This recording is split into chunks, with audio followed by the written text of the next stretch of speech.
안녕하세요. 우리 순장님들 인사드립니다. 오늘부터 2021년 사랑방 우리 순장님들과 영상을 통해서 매주마다 잠시 만나고자 합니다. 함께 모임하기 어려운 코로나19 시대 속에 순장님들과 함께 영상으로라도 대면하고 또 사랑방 교제의 내용도 함께 나누기를 원합니다.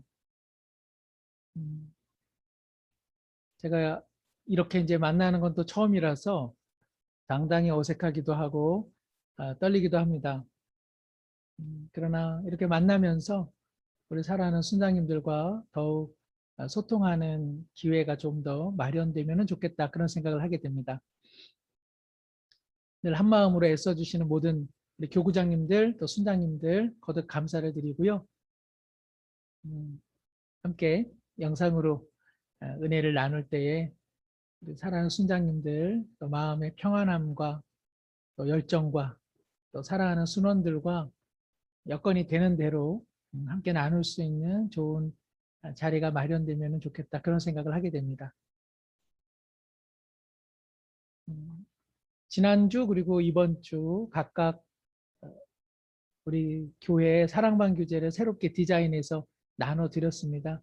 우리 순원분들 꼭 챙겨가시도록 살펴주시면 좋겠습니다. 지난과가 첫과 결말은 당신에게 달려 있습니다. 그리고 이번 주에 하는 내용은 신앙의 장애물을 넘는 자의 복. 함께 좀 이전의 설교들의 내용을 가지고 은혜를 나누고자 합니다. 우리 지난번에 순장님들과 함께 이야기를 나눴습니다만은 조금 정리를 했습니다. 그래서 우리 순원분들과 함께 이러한 내용도 소통돼도 좋겠다 하는 생각을 갖습니다. 사랑방은 예전 명칭으로 하자면 구역 모임이죠. 그런데 새롭게 사랑방이라고 하는 이름으로 이름을 조금 고쳐보았습니다. 실제적으로 구역 모임이지만은 구역으로 모여 있지 않죠. 그래서 새롭게 이름을 한 사랑방은 사랑이신 주님을 향한 신앙의 공동체원들이 함께 모여서 주님의 말씀, 또 개인적인 삶의 기쁨, 아픔, 또 기도의 제목들 나누고 함께 또 섬겨주고 함께 자매가 되어주고 형제가 되어서 그리스도 안에서 성장하는 소그룹, 이것이 사랑방이라고 말씀드릴 수 있습니다. 왜 사랑방으로 우리 모여야 할까요? 주님께서는 우리 모두가 그리스도를 닮는 작은 예수 또 제자들이 되기를 원하십니다. 우리 신앙생활 할 때 모두 자라나야 되겠죠? 사랑하는 자녀일지라도 어린아이로 지내는 것 어느 부모님도 원하지는 않습니다. 그런데 어떻게 하면 잘할 수 있을까요?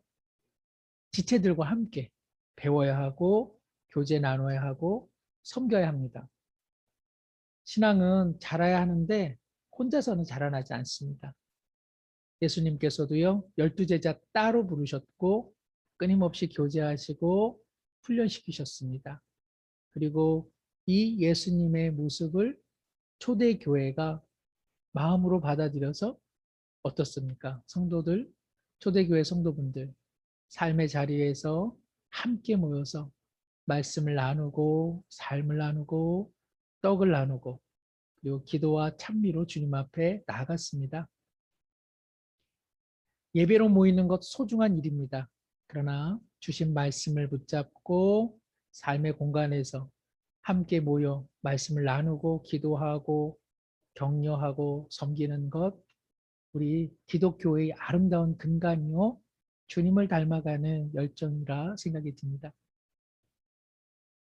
목사님, 순장, 순원 무슨 뜻인가요? 예, 순이라는 말이요 열흘 동안 자라나는 새로운 새싹이나 눈을 말합니다. 성경에서 주님은 이새의 줄기에서 뻗어나온 연한 순 이렇게 표현되죠. 순이라고 하는 것은 무한한 가능성, 열매, 꽃, 그런 어떤 성장을 의미합니다. 마디마디 수는 새 순을 낳는다고 하니까는요. 이것은 성장과 영적 재생산을 의미하죠. 우리 소그룹의 순장님들 바로 이 일을 하도록 부름받은 분들이고요. 함께 나누고 격려하는 소속 성도님들 사랑방의 순원이라 할 수 있습니다. 참순 대신 그리스도를 쫓아 우리 모두 자라나고 성장하고 그리고 영적 재생산의 증인이 되기를 소망합니다. 코로나19 때문에 어떻게 모여야 하죠? 우리 순장님들 걱정 많으시죠? 우리 함께 나눈 것처럼 서로가 다 어려운 환경 가운데 놓여 있습니다. 모일 수 없어서 아무것도 안 한다, 못 한다 이럴 수는 없잖아요. 그래서 제가 오늘 나누는 이 영상도 우리 순원분들과 함께 나누셔도 좋습니다. 5인 이상 우리 모이시는 우리 그 사랑방은 뭐 어떻게 하면 좋을까요? 이번에는 한 3분 모이시고 또 다음 주에는 3분 모이시고 혹은 줌이나 다른 온라인 대면 프로그램을 통해서 서로 은혜를 나누셔도 좋을 것 같습니다. 아니면 문자, 또 카톡, 전화를 통해서도 서로 은혜를 나누면 좋죠. 혹은 교회의 큰 공간에서 거리를 잘 확보하셔서 특별히 뭐 없이 음식 없이 서로 은혜를 나누시면 좋겠습니다. 지난주에 보니까는 우리 제가 보기에는 한 3, 4개의 사랑방 우리 순장님 순원분들이 시간을 정하셔서 교회에 오셔서 잠시 은혜를 나누시는 모습들 너무나 귀하다 생각이 들었습니다. 매주 나가는 교재를 모임이 조금 어렵더라도 우리 순원분들이 늘 잘 챙겨가시면 좋겠습니다. 그래서 스스로 한번 자습도 하시고 은혜 나누는 것 우리 순장님들과 함께 조금 나누면 좋겠다. 그런 생각이 듭니다. 첫 술에 배부를 수 없고요. 코로나19의 어려운 상황 속에서 이전처럼 그렇게 잘 모이기 어렵습니다. 할 수 있는 만큼 최선 다하면 우리 주님 기뻐하시는 줄로 믿습니다. 그러면서 부대끼고 또 그러면서 우리 함께 커가는 사랑방 모임 되기 원합니다. 우리 교재는요, 혹시나 못 챙기신 분들은 교회 홈페이지 가시면 교회 소식이 있습니다. 거기 사랑방 모임이라고 하는 이 코너가 있는데 거기에 들어가시면 다운받으실 수 있습니다. 우리 수유중앙교회 사랑방은요, 하나님을 사랑하는 사람들이 사랑과 말씀으로 자라나고 기도와 섬김으로 한 몸을 이루어 언제나 어디서나 그리스도인으로 살아가는 생명 공동체를 지향합니다. 이것이 우리 수유중앙교회 사랑방 비전 선언문이다. 를 유념하시면 좋겠어요. 자, 이제 오늘 2번째 과 함께 나누도록 하겠습니다. 신앙의 장애물을 넘는 자의 복, 누가복음 7장 18절에서 23절 그리고 28절입니다. 제가 이게 교재 앞에 봄, 그대를 봄, 소망을 봄, 꽃 피어 봄, 진정한 봄의 사람 되게 하소서 이렇게 표제어를 한번 만들어 보았는데요. 우리는 주님을 보는 것이죠. 그리고 우리는 또한 사랑하는 성도님들 서로를 바라봅니다. 그 안에서 우리는 기어이 소망을 발견하게 되고요. 세상이 어지럽고 그리고 힘들어도 하나님 주신 은총의 꽃을 피워보는 우리 진정한 봄의 사람 되기를 간절히 소망합니다. 제가 우리 사랑방 교재 잠깐 설명해 드릴게요. 어떻게 구성이 되어 있는지.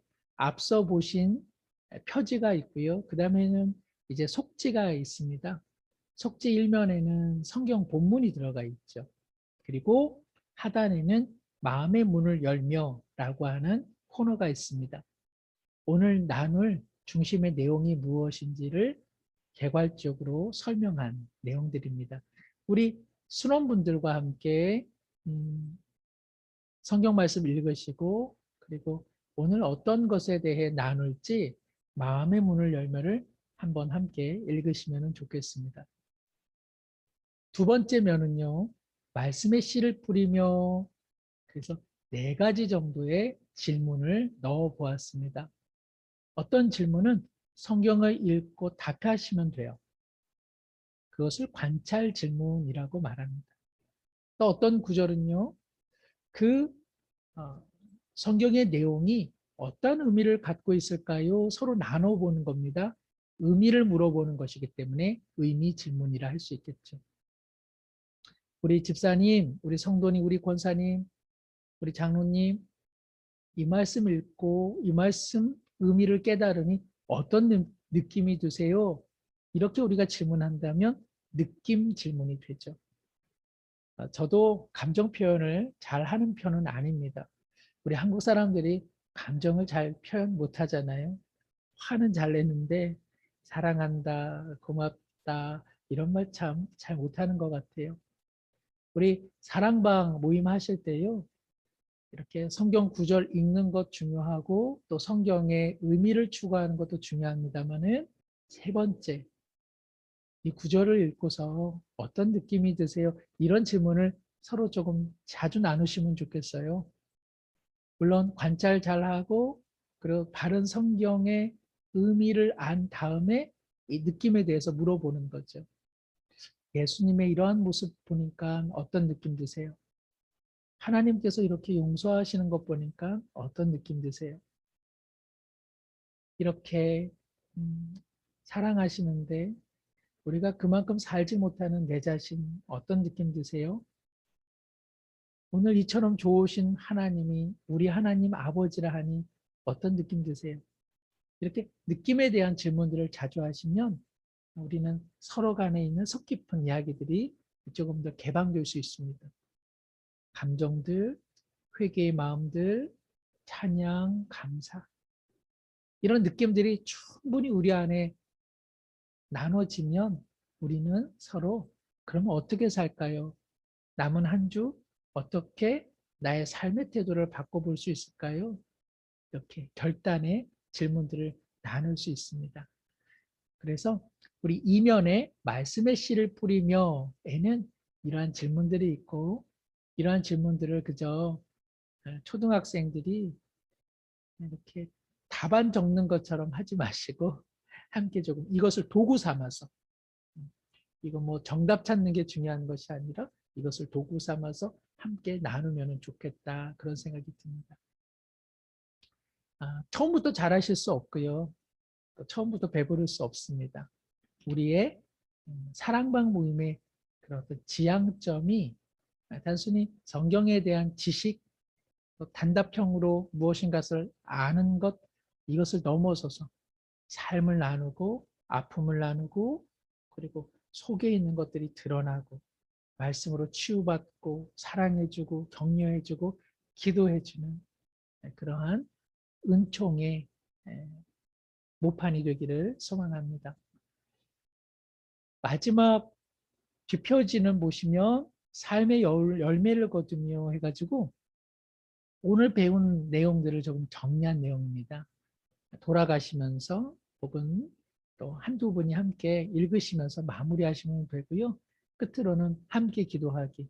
오늘 배운 내용 가지고 함께 손모아 기도하는 시간입니다. 앞과 뒤에 우리 순장님들께서 적절한 찬송과 또 찬양곡 준비하시면 또 은총이 더 풍성하리라 이렇게 생각이 듭니다. 자, 그러면 오늘 신앙의 장애물을 뛰어넘는 복에 관한 말씀의 은혜를 잠시 나누고자 하는데요. 성경 누가복음 7장 23절부터 18절부터 23절 그리고 28절의 말씀이죠. 이 말씀들을 우리 순장님들 잘 숙지하시고 또 필요하시면은 홈페이지나 유튜브를 통해 제가 이전에 말씀을 전했던 설교의 내용들을 한 번 더 숙지하시면 좋겠다 생각이 듭니다. 자, 우리 한번 이 말씀을 이제 읽었습니다. 그죠? 읽었다. 그리고는 이제는 마음 문을 열며 함께 또 한번 읽어보시면 좋겠어요. 신앙생활이란 무엇일까요? 신앙생활엔 장애물이 있잖아요.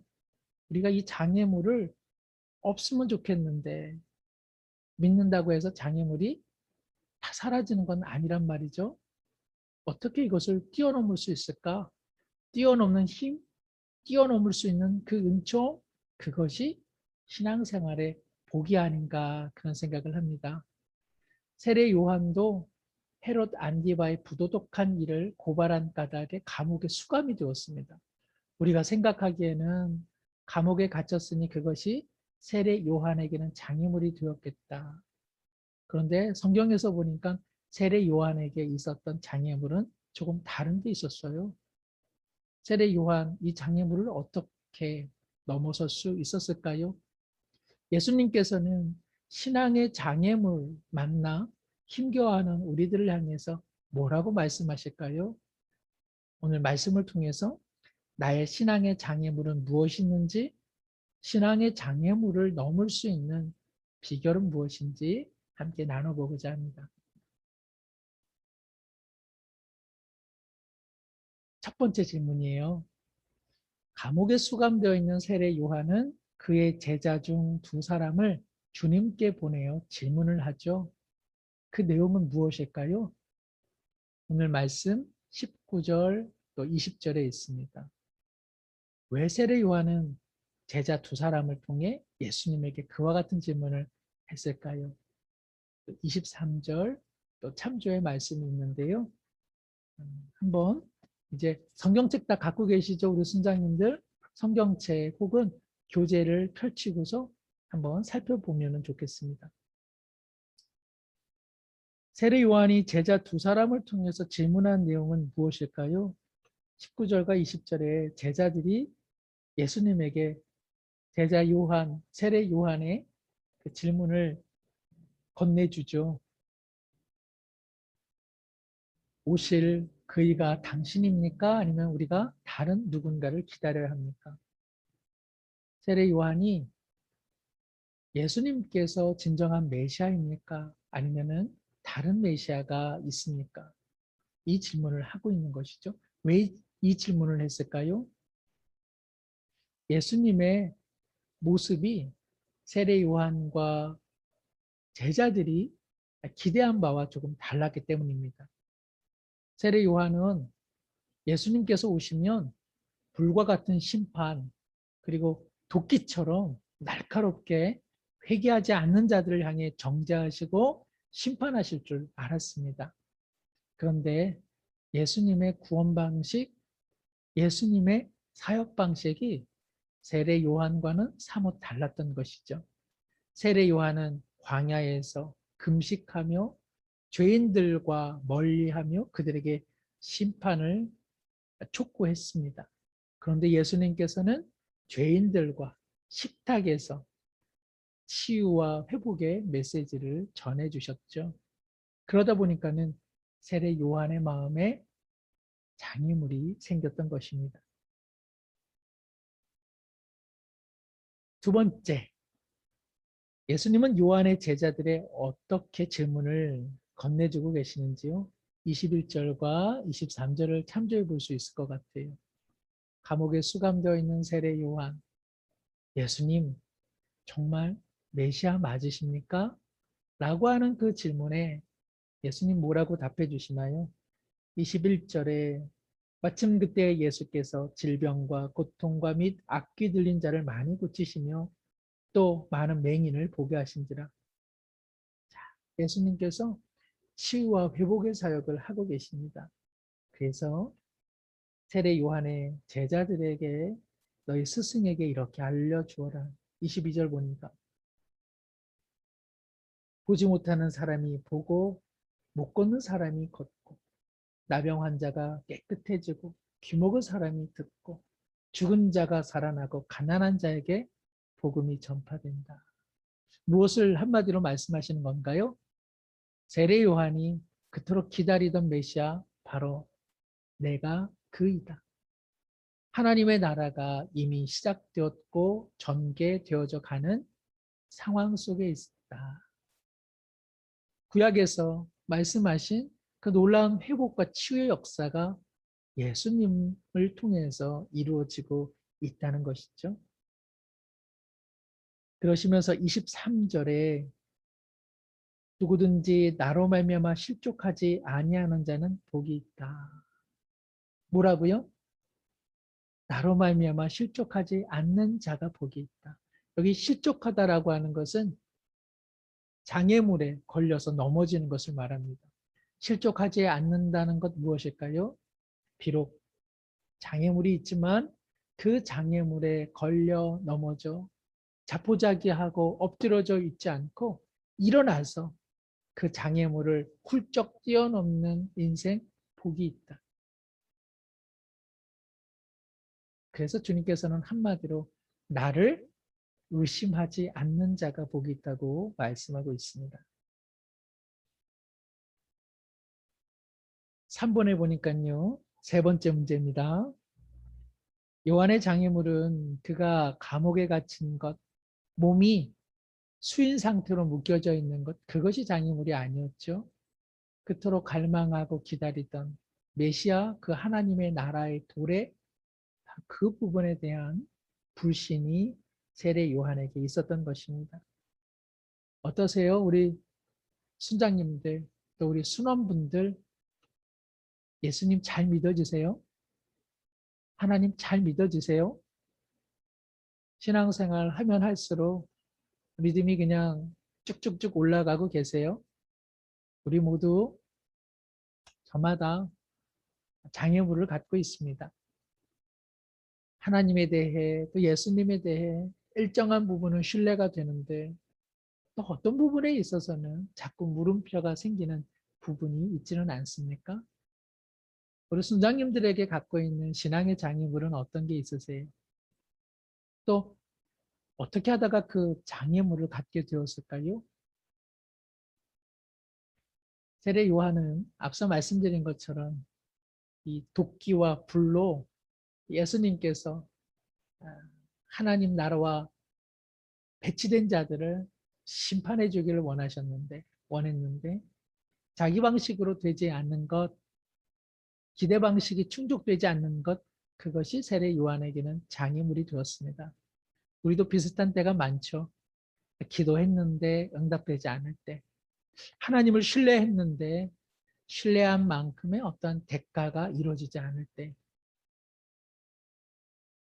또 뜻하지 않은 고난과 고통에 직면하게 될 때에 악한 사람, 나쁜 사람, 그런데 그 사람 형통하게 될 때에 이거 뭐지? 하는 생각이 듭니다. 그럴 때 우리의 반응은 어떻습니까?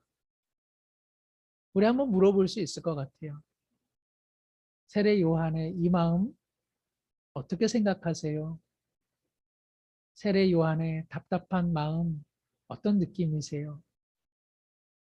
세례 요한의 충실함을 아는 예수님께서 그 세례 요한의 제자들에게 나를 의심하지 말라고 말씀하실 때 정말 주님의 마음은 어떠하셨을까요? 아마 우리 순장님들, 우리 순원분들 다양한 생각들이 오고 가리라 생각이 듭니다. 사실 그 느낌들이 우리 말로 하는 느낌보다 사실은 우리 내면 깊은 곳에 있는 하나님에 대한 진짜 마음들이죠. 사실은 그런 마음들이 우리 사랑방 안에서 나눠지고 또 열려지고 또 인정받고 수용받으면 좋겠다 그런 생각이 듭니다. 네 번째입니다. 신앙의 장애물을 넘어서는 비결은 오늘 주님께서 말씀하신 대로 나로 말미암아 실족하지 않는 자, 그럴 때 복이 있다고 말씀하십니다. 세례 요한은 예수님에 대한 전부를 보지 못했습니다. 세례 요한은 예수님께서 자신을 부인하고 희생하고 섬기고 때로는 바리새인들과 대적하며 때로는 약한 자를 보다듬어 주는 십자가의 방식으로 승리하신다는 사실을 세례 요한은 다 보지 못하고 순교를 당했습니다. 오늘 우리는 어떻습니까? 우리는 말씀을 통해 예수님의 실체, 예수님의 십자가에서의 죽음, 그리고 부활의 승리를 잘 알고 있죠. 그래서 세례 요한보다 우리가 하나님 나라 관점에서 보면 세례요한이 못 본 것을 우리가 보았으니 큰 자라고, 영적인 큰 자라고 성경은 말씀하고 있습니다. 28절이 그 내용이죠. 자, 그러니 우리 주님 신뢰할 수 있습니다. 그렇죠? 비록 장애물이 있고 현실에 어려움이 있다 할지라도 우리 주님이 계십니까? 우리 주님은 신뢰함으로 너끈히 뛰어넘을 수 있지 않겠습니까? 근데 머리로는 되는데 마음으로 잘 안 돼요. 우리 사랑하는 순원분들과 함께 나누시면 좋겠습니다.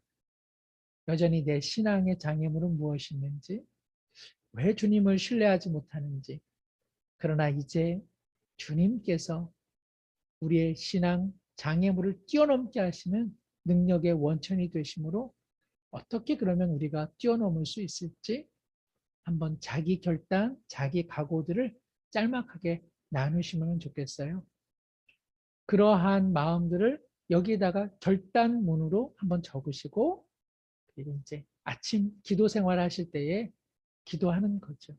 주님, 내 마음에 이러한 신앙의 장애물, 삶의 장애물이 있습니다. 자꾸 주님 의심하게 되는 때가 있어요. 그러나 십자가의 능력 그리고 주님의 은총을 생각하고 믿고 신뢰하나니 주님 뛰어넘는 그런 복을 주시옵소서.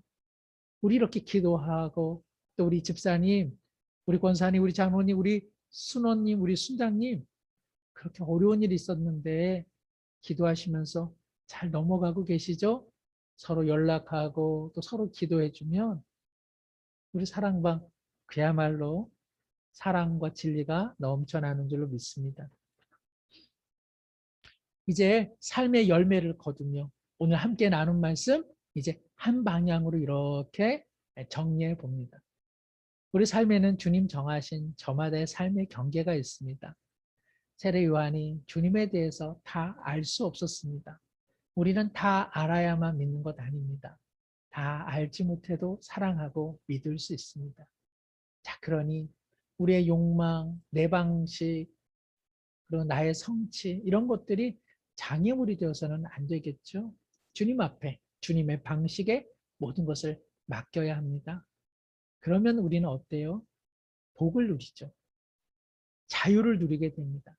내 방식 아니라 주님의 방식으로 하나님의 나라, 치유와 회복의 역사가 일어나는 것을 믿고 신뢰하면 우리 마음에 신앙의 장애물을 넘어서는 복과 자유를 누리게 되는 것이죠. 그것이야말로 우리 신약 백성의 정말 큰 은총이라고 말할 수 있습니다.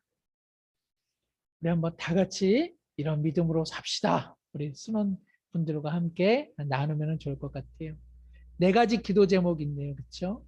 4가지 기도 제목 함께 한번 읽어보시고 이를 위해서 서로 중보하고 기도하시면서 우리 순장님들께서 축복으로 마무리해 주시면 참 좋겠다 생각이 듭니다. 아유, 오늘 첫 시간인데 조금 길었죠. 그러나 첫 시간이기 때문에 조금 드릴 말씀이 많았던 것 같습니다. 저도 조금 더 준비하면서 우리 모임 함께 지속하면 좋겠습니다. 시작할 때는 조금 어색했는데 끝나니까 우리 순장님들과 마주한 것 같은 마음의 기쁨이 있습니다. 제가 기도하고 마무리하겠습니다. 하나님 아버지, 우리 사랑하는 순장님들, 사랑하는 사랑방 순원분들과 이 모양 저 모양으로 말씀의 은총을 나누기 원합니다. 신앙의 장애물로 인해 넘어진 분들이 있다면 예수 그리스도를 더욱 의지하고 의심하지 않는 견고한 믿음을 통해 견고한 믿음을 통해 다시 한번 신앙의 장애물을 뛰어넘을 수 있도록 복을 내려 주옵소서.